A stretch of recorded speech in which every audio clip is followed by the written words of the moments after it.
Hey there, I'm David Barefoot, and this is the Holy Shift podcast.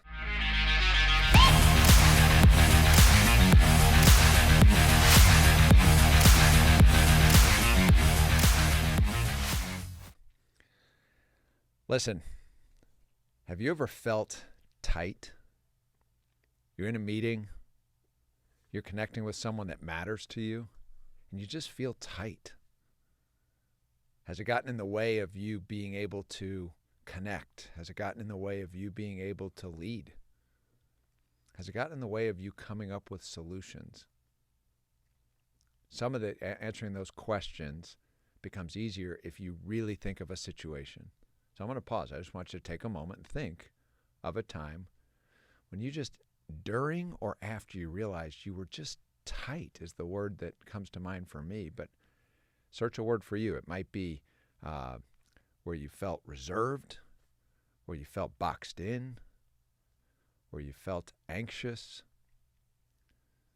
So, taking that word tight, or whatever word worked for you, now think of a moment where you were sitting in a meeting, maybe sitting in a meeting with a time of connection with your wife, with your husband, with somebody significant to you, one of your kids, someone that really matters.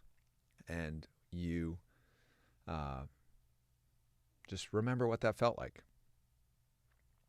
Feel what it felt like. And then carry yourself to the other side of the meeting when it's over and thinking back. You're probably going to notice that you had a flood of thoughts you wish you had come up with, things you wish you had said. Maybe they were things that revealed more of your heart. Maybe they were creative ideas that would have unlocked everything and resulted in a far more productive time together and a better outcome, a new direction if you were leading a meeting or trying to come up with new plans. I also find just a perfect example. I am the funniest dude on earth if there's a 30-minute pause. Like in the moment, I'm just not quick. From a witty standpoint, after the fact, I'll be driving the car going, oh, if I'd only thought to say that. So some of you relate, some of you are just really witty and quick. My wife, she is so fast. Like just in the moment, it just comes to her. She says it with no concern for what it might come, how it might sound, how it might come across. On the Enneagram, she's an 8. So for those of you who know the Enneagram, she's just going to roll with her passions out loud. I'm more of a 3-5, 5-3. The numbers are very, very, very close. And so especially the 5 side is going to analyze first before I say it. So you're in that place. Hopefully you're now remembering where it was you were tight, where it was you weren't flowing, even this humor example. We'll talk about both the humor and this tightness. But first I want you to go to the other side and just consider how much greater it would feel as you replay that experience if you had been free, if you had been loose and in a position where you had almost this flow of unlimited possibilities in your thought life, in your creativity, in your ability to see things, hear things, consider things. Big difference, right? So let's go back to being tight. What's really going on? First of all, you're not asking yourself that question. What's really going on? And there's no condemnation. It's part of the fact that you were tight. So because you're tight, anxious, reserved, you all of a sudden have sent a message to your brain, or your brain has sent a message to move into the amygdala, where fight or flight takes place. And here's the thing. When you go into fight or flight, we talk about it often here at Holy Shift, your flesh, your body, literally the cells and the genes in your body are told from the cells in your brain to prepare for battle, prepare to run, prepare to fight, one or the other. So blood flows to your pecs, blood flows to your glutes and your quads. You are ready to stand and fight, or you're ready to run, either way. But something else happens. All your faculties from a focus standpoint, they get very crystal clear and focused right in front of you. what is right in front of you so that you can take on the threat, so that you can identify the greatest escape. And that narrow focus has power, but it also tightens you up. Everything's tight so that you can react quickly. And so it shuts down connections to the hippocampus. And that's the part of your brain that has long-term memory. That's the part of your brain that has wisdom and a matrix of possibilities. So your pliability in your brain to access other synapses that would come up with crazy ideas, some of them that are stupid, fun ideas that are silly, but all those being available presents a different version of you than the tight version of you. And again, if you're threatened, you need that tight version, that focused version. The challenge again is that we live in a society and a lifestyle where you have very possibly gotten in a pattern of tightness, gotten a pattern of being in a pseudo fight or flight condition, because you've got these little tapes playing in your brain, actually in your mind, your will, and your emotions, which is different. That's your soul. Your mind, your will, and your emotions is more of an energy thing. Your brain is actual tissue. It's your flesh, just like my arm has tissue. The cells, the actual genes and cells and proteins that make up that matter. But my mind, my will, and my emotions are not matter. We're talking again about soul here. So I don't have to get real deep in that. Just stay with me on this piece. My mind can imagine and play thoughts that connect to tissue in the brain, and the brain doesn't know the difference between imaginary or real. Pause, just think of that. Your brain does not know the difference between imaginary or real. So if I'm imagining 2.5 weeks from now, month end, when bills are due again, let's say you're in a position where you've been month over month not having enough money at the end of the month. And you know how that feels at the end of the month and the stress that comes with it and the decisions and the juggling that you have to do. If you're thinking those thoughts in your mind, it's sending a message to your brain to get tight, to get focused on where are we going to find the money? What are we going to do? See what's happening?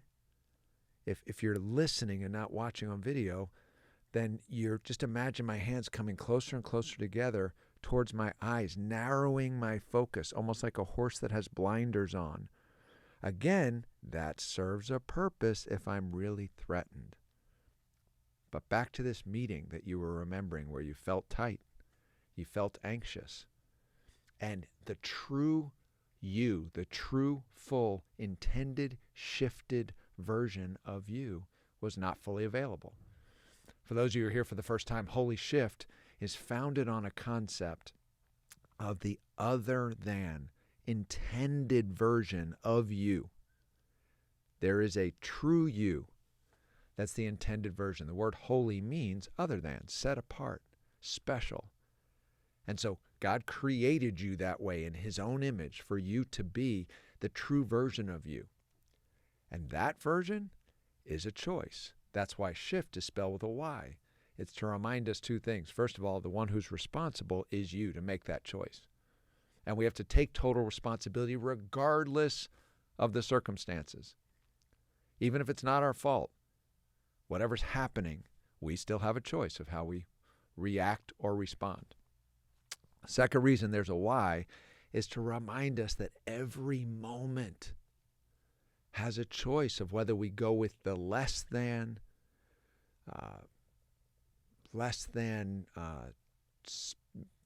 typical outcome. The default outcome is the word I was looking for. So don't make a choice to shift. You'll get whatever the world has to dish out. This is a fallen world. I'm sure you'd agree that accidents usually involve things we didn't desire. Like you've never most likely ever said, oh darn, oh shoot, oh shit, because something great happened. It's usually when you spill the milk, drop the glass, spill something on your computer. We go, holy shit. When instead we could say, holy shift. That's what this is all about, is choosing to be in a shifted state, living a shifted life, in our true self, showing up with all the possibility that comes with that, where you are unstoppable instead of stuck. So back to this tightness. If I'm thinking thoughts, if my mind and my will and my emotions are focused on month end and the bills that are coming, or focused on the fight that I had with my wife the last time we had a conversation, like this example we were just talking about, or in a meeting, if I'm remembering every meeting that we've come to, I felt small because someone across the room, I have this belief that they're smarter than me, or that they don't like me, or whatever tapes you're playing in your head, if you're playing those in your mind, it's telling your brain to protect itself. And therefore, once again, fight or flight mechanisms fire, your focus narrows, and you are tight. You are anxious. You are limited in capability, capacity, flexibility. So I'd have you consider this. The most flexible person in the room is the most powerful person in the room. The most flexible person in the room is the funnest person in the room. The most flexible person in the room is most likely the most creative person in the room. The true you is super flexible and pliable. There's literally unlimited amounts of synapse connections that you already have and ones that haven't even happened yet, where all the experiences of anything you've ever experienced, thought, imagined, all those things are available. So the degree to which you can stay loose and out of fight or flight directly relates to how flexible you can be, therefore how powerful you can be. Also coming out of that is just connection, where the other person actually loves being around you. The people in the meeting feel your leadership without you saying a word. It literally is an energy where people are looking forward to you opening your mouth because they start to expect it to have something of just value, of new provoking thought. So let's replay that same situation you had where you were tight or anxious. Just for fun, take a minute and think, what would have been like if you weren't tight? What might have been possible if you didn't give a rat's ass about what anyone in the room thought? If you were just safe, solid in who you are, not in fight or flight. And remember, you might be in fight or flight because of something that has nothing to do with the people you're with, nothing to do with the meeting itself. So if you came in already in true you, shifted, and then in that meeting, whatever it is that would normally cause you to be tight, your ability to stay loose and go, wait a minute, what's really going on? Why are we here? What's important to me? And am I willing to stay true to me no matter what? But what we do is we avoid. And I'm leading you into where we're going to go next week. We avoid the discomfort.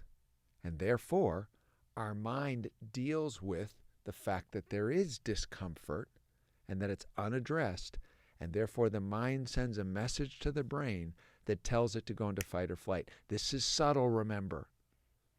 You don't have a bear chasing you.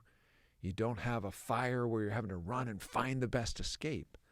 So we've learned culturally to live in this undetected level of fight or flight as if it's normal. That is not normal. It's just a new normal that's not intended. And you can make a shift. So like I said, next week we're going to go into what it looks like to go from avoiding to awareness.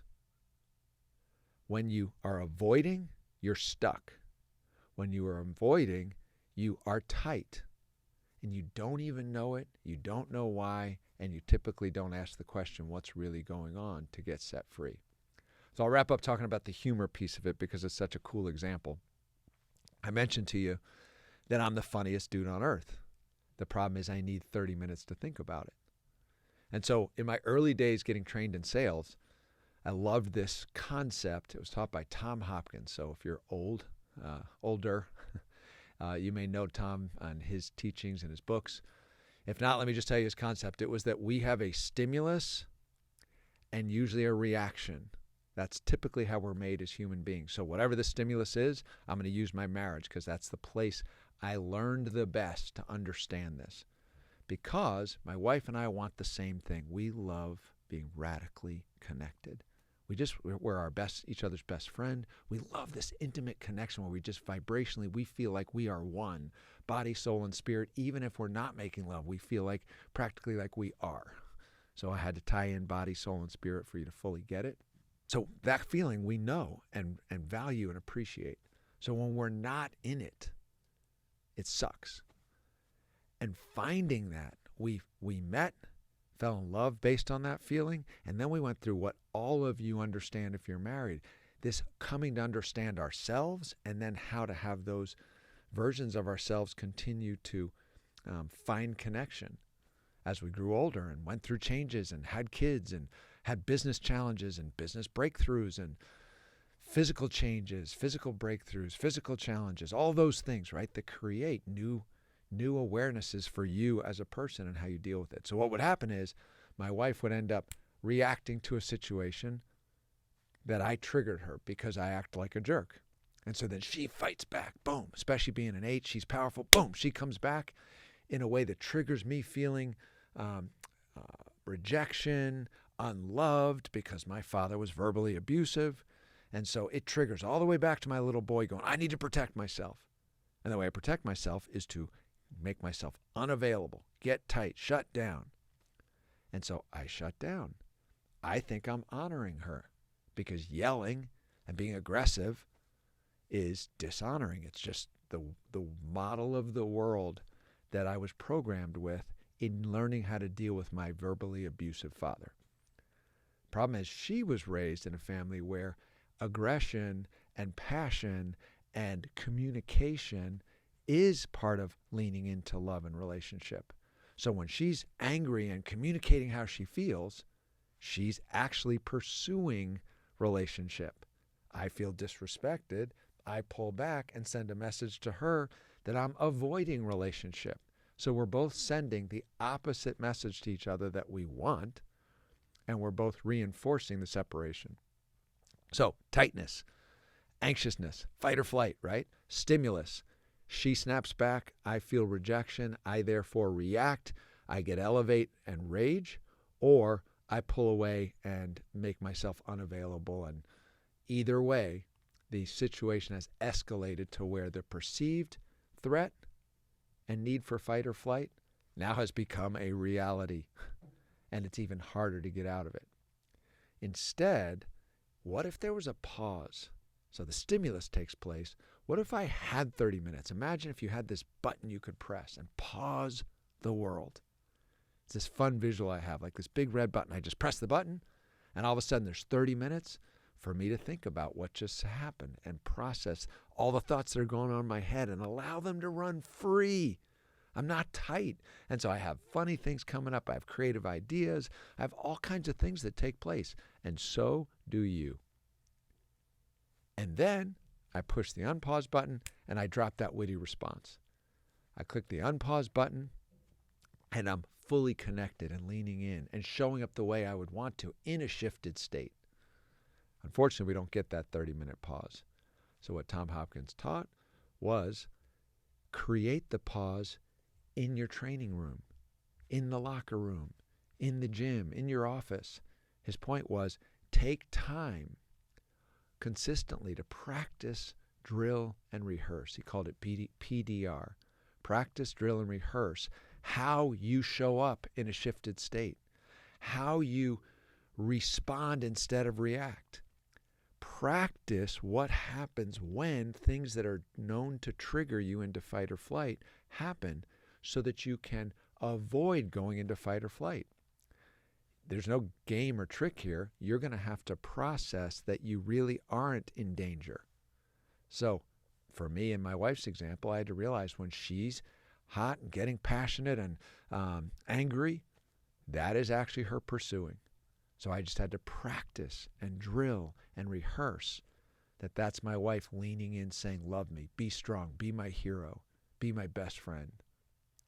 And as I practiced it more and more, when the stimulus came, instead of reacting, I was able to respond and hold space and send a message to her that says, you're safe. I love you. Bring it, babe. And I wasn't in my amygdala and fight or flight where I could only see things one way. I was the most flexible dude in the room. And all of a sudden had power and peace that created the environment for our relationship to grow stronger and deeper and stronger and deeper. So now I map that over into meetings. And in meetings, same thing. If I feel intimidation, I can practice, drill, and rehearse, not being intimidated. If I feel unworthy or uncredible, I can practice, drill, and rehearse, not feeling that way. So I realize we've covered a lot, quite frankly, in this particular wrap-up. Went a little longer today than usual. If those are things you want to learn more about, hit us up in the, either if you're watching on YouTube, put it in the comments. If you're in Spotify or on some podcast platform, reach out to us on YouTube at the Holy Shift podcast. It's Holy Shift, spelled with a Y, SHYFT. While you're there, subscribe. Give us a like. Give us feedback if you're enjoying this. We want to know what you're enjoying. If there's things you want to hear more of, we want your feedback.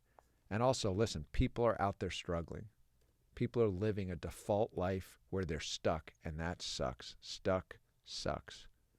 So for your own benefit, if there's better people in the world, it makes your world better. So tell people about the Holy Shift podcast. Meanwhile, next time we're going to dig into going from stuck to unstoppable, but we're going to spend our time looking at this concept of being stuck and how much it sucks. So for now, I'm David Barefoot. This has been the Holy Shift podcast.